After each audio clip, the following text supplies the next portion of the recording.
इन परिपाटी को समझने के लिए हम लोग क्या करेंगे कि जैसे मान लीजिए कि एक हमारे पास ये समतल भाग है, इसको हम लोग 4 भागों में बांटे और यहाँ इसका ध्रुव कर देंगे।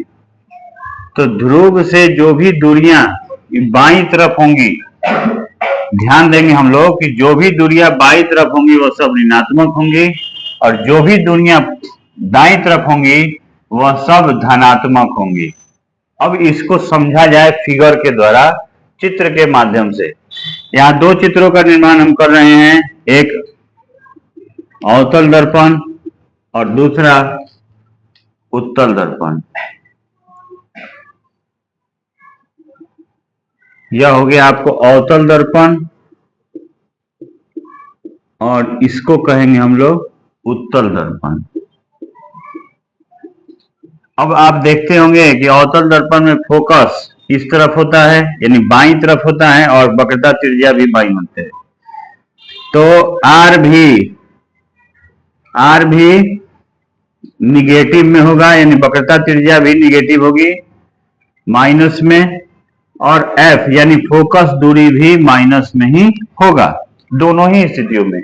अगर कोई वस्तु को यहां रखे कहीं भी रख दे सामने, तो वस्तु दूरी यू भी, यू को हम लोग वस्तु दूरी कहेंगे, यानी दर्पण के ध्रुव से वस्तु के बीच की दूरी वह भी माइनस नहीं होगा।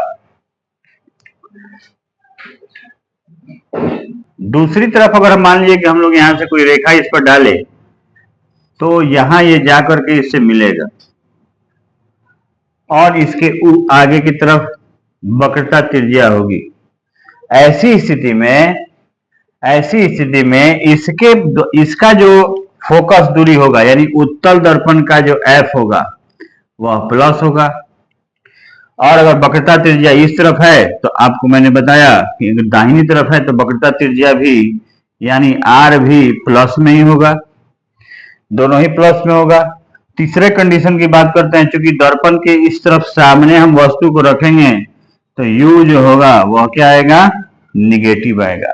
इन सारे चिन्ह परिपाटी का प्रयोग करके ही हम न्यूमेरिकल क्वेश्चंस, आंकिक प्रश्नों को बना सकते हैं। तो इस तरह से हम इस बात को समझ रहे हैं कि जब भी न्यूमेरिकल क्वेश्चन बनेगा तो इन्हीं चिन्ह परिपाटी का प्रयोग करके बनेगा। अगर प्रतिबिंब दूरी का उत्तर भी का उत्तर माइनस में आता है तो दर्पण के सामने बनेगा, और अगर प्लस में आता है तो दर्पण के पीछे बनेगा।